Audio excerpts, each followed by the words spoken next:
Коронавирустан бир сутка ичинде 38 адам каза болуп, оору Тибетке жетти. Коронавирус тездик менен жайылууда. Бир суткада эле 38 адам каза болуп, вирусту жуктуруп алгандар Тибетте да катталды. Кытайда коронавирустан каза болгондордун саны 170 адамга, ал эми ооруну жугузгандардын саны 7711ге жетти. Ошондой эле Тибетте алгач ирет вирус жуктурган учур катталгандыгын РИА Новости басылмасы кабарлады. Тибет өлкөнүн коронавирус каттала элек акыркы аймагы болчу. Кечээ расмий маалыматтарда оору жуктургандардын саны 5974 жана каза болгондор 132 адам деп маалымдаган. Бир сутка ичинде Кытай бийлиги 1737 адамдын вирус жуктургандыгы жана 38 жаранын каза болгондугун каттады. Ал эми ушул сутка ичинде ооругандардын 124 айыгып ооруканадан чыгарылган. Элдеттин очогу өлкөнүн борбордук бөлүгүндө жайгашкан Ухан шаарында декабрдын башында башталган. Оору Кытайдан башка Гонконгдо, Макоодо, Тайванда, Таиландда, Японияда, Түштүк Кореяда, АКШда, Канадада, Вьетнамда, Сингапурда, Непалда, Францияда, Австралияда, Малайзияда жана Германияда катталган. Маалымат бак Спутник ТВ. Кытайда коронавируска каршы күрөш үчүн 3 миллиард 9 миллион доллар бөлүндү. Кытайдын бардык каржы органдары коронавируска каршы күрөшүү үчүн 3 миллиард 9 миллион доллар бөлдү. Бул тууралуу чет элдик басма расмий маалыматтарга таянып жазып чыгышты. Анда жазылгандай, жугуштуу делинген коронавируска каршы күрөшүү жана аны көзөмөлдөө иштөө үчүн Кытайдын бардык каржы органдары тарабынан 27 миллиард 7 миллион 300 миң юан көлөмдө каражат бөлүнгөн. Бүгүнкү күндөгү маалыматтарга ылайык Кытайда вирустун кесепетинен 170ке чукул адам каза болгондугу, ал эми 7711ге жакын адам вируска кабылгандыгы айтылууда. Мындан сырткары дүйнөнү дүрбөлөңгө салган вирус Тибетте дагы биринчи жолу катталгандыгы жазылган маалыматта. Маалымат бак Супер KG. 30 миллион сомдон жогору Кытай медициналык бет каптарды кымбат саткан дарыканаларга айыппул салат. Пекиндин базарды көзөмөлдөө жана жөнгө салуу башкармалыгы медициналык бет каптардын баасын жогорулаткан шаардагы дарыкананын бирине айыппул салат. Айыппулдун көлөмү 3 миллион юан түзөрүн чет элдик басмалар жазып чыгышты. Аталган башкармалык 23 январдан баштап дары-дармектин, бет каптардын жана башка зарыл болгон медициналык каражаттардын баасын жогорулатып сатып жаткандарды аныктоо максатында текшерүү жүргүзүп баштаган. 28 январга чейин башкармалык тарабынан 31 мыйзам бузуу катталды. Мыйзам бузгандардын бири Пекиндин Фентай районундагы Жинин Кантал дарыканасынын бөлүмү болгон. Бул жерде медициналык бет каптардын баасы дээрлик 6 эсеге жогорулатып сатылган. Дарыканага административдик жоопкерчиликке тартуу боюнча билдирүү жиберилгени айтылат маалыматта. Коронавирустун күч алганына байланыштуу өлкөнүн дарыканаларында 2 апта мурда медициналык каражаттарга, бет каптарга болгон баа жогорулап жатканы айтылган. Маалымат бак Супер KG. Депутаттар жаш адистерди каржылык жактан колдоо белгисин сунуштады. Бүгүн 30 январда Жогорку кеңеште Кыргыз Республикасынын айрым мыйзам актыларына өзгөртүүлөрдү киргизүү тууралуу мыйзам долбоору каралып, анын концепциясы добуш берүүгө жөнөтүлдү. Мыйзам долбоорунун демилгечилер Жогорку кеңештин депутаттары бул тууралуу Жогорку кеңештин басма сөз кызматы билдирди.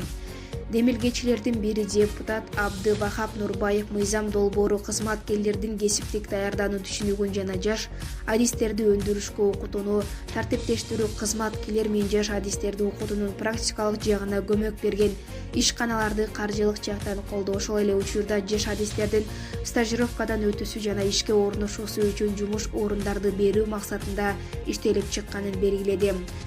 Эгерде жаш адис стажировкадан өтүү үчүн ишканага орношуп калса, ишкана кириши салыгын жана даярдоодон өткөн стажердун эмгек акысын тийиштүү социалдык чегерүүлөрдү төлөөгө милдеттүү болуп калат. Бирок колдонуудагы мыйзамдарга мамлекет тарабынан төлөнгөн стипендиялар салык салуудан бошотула тургандыгы тууралуу ченем бар. Ошондон улам жаш адисти стажер катары жумушка алган ишканаларды андай төлөмдөрдөн бошотуу зарыл, деди депутат. Мындай ченем менен түшүнүктөр жаш адистин мүмкүнчүлүгүн жогорулатууга жана жаштар арасында алгылыктуу деп эсептелинген адистик боюнча ишканаларда стажировкадан өтүүгө стажерлорго мүмкүнчүлүк берүүгө көмөктөшөт. Ошондон улам мыйзам долбоору аркылуу Кыргыз Республикасынын Эмгек кодексине, Кыргыз Республикасынын Салык кодексине жана билим берүү жөнүндө мыйзамга толуктоолор менен өзгөртүүлөр сунушталууда. Маалымат Булак Назар News KG. Санкт-Петербург шаарындагы үйлөрдүн дубалында Россиянын президенти Владимир Путиндин сүрөтү тартылып коркутуулар жазылган. Графиктин авторлору кыргызстандыктар экенин Фонтанка булактарга шилтеме берүү менен жазды. Басылманын маалыматы боюнча 27 январда полиция жашоочулардан граффит тууралуу билдирүүлөр түшкөн. Полиция кызматкерлери тарабынан экишектүү эл аралык банк институтунун студенти Мухамбат Азиз жана анын 23 жаштагы агасы Исломбек кармалды. Алар Ош областынын тургундары экени аныкталды. Тинтүү учурунда тыюу салынган адабияттар табылды. Китептердин арасында Куран, Омар Хаямдын ырлары, Сауд Арабияда басылып чыккан экстремисттик буклеттер, оккультизм боюнча тесттер бар деп жазды басылма. Өз кезегинде студенттер Telegram менеджер аркылуу жашыруун буйрутма алышканын билдиришти. Буйрутма берген адам 5000 рубль берүүнү убадалаган. Кыргызстандыктарга карата Россиянын кылмыш жана кодексиндеги 214-берени жана 205-берени боюнча кылмыш иш козголду. Маалымат булак Баракелде. Оштогу кылмыштуу топтун 5 мүчөсү кармалды. Бул тууралуу шаардык милициядан билдиришти. Маалыматка караганда 29 январ күнү саат 16:30 чамасында Ош шаарынын Ички иштер башкармалынын криминалдык милициясынын кызматкерлери атайын операция учурунда уюшкан кылмыштуу топтун мүчөсү катары атайын тизмеде турган 5 жаранды кармашкан. Кармалган жарандар бейбаштык кылды деген айып менен колго түшүрүлдү. Алардын бардыгы Ош областынын тургундары. Кармалгандардын 5 тең Ички иштер министрлигинин уюшкан кылмыштуу топтун мүчөсү катары каттоодо турушкан. Учурда сотко чейинки өндүрүш башталып, Кыргыз Республикасынын жаза кодексинин 266-беренесине ылайык кылмыштардын жана жоруктардын бирдиктүү реестрине каттоого алынды. Маалымат булак Назар Ньюс KG. Спикер Дастан Жумабековдун эрден шыпырылып түшөр чагы келип калыптыр. Бала чактан ат минип чоңойгонбуз деп берген маегине такыр дал келбегенин видеодон көрүүгө болот.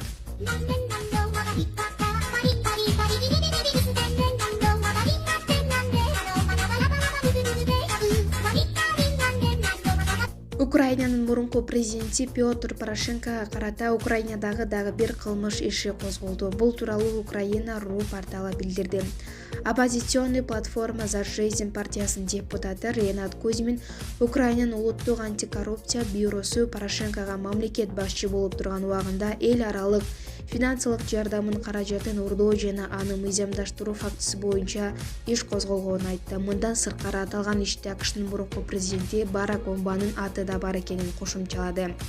Украинанын мурунку президенти Порошенко жана АКШнын мурунку президенти Обама эл аралык финансылык жардамдын 100 миллион долларын урдаган жана аны мыйзамдаштырган фактысы катталып, иликтөө башталды дейт Кузьмин. Ошондой эле ал иликтөөнүн жүрүшүн жана натыйжасын коомчулукка маалымдоону убадалаган.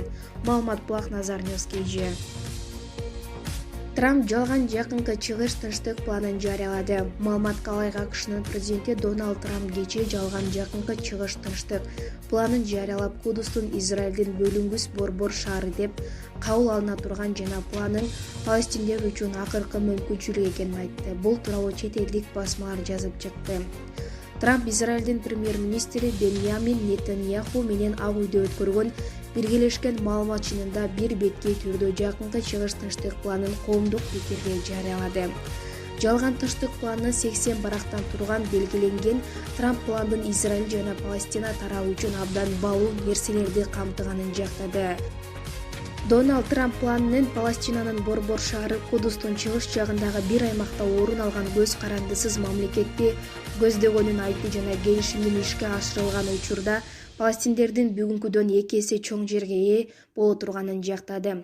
Пландын алкагында Израилдин келечекте курула турган Палестина мамлекетинин шарттарын сүйлөшүүгө даяр экенин айткан Трамп максаттарын бирден улут мамлекет катары Израиль жана Палестина мамлекеттерин таанылышы болгонун баса белгиледи.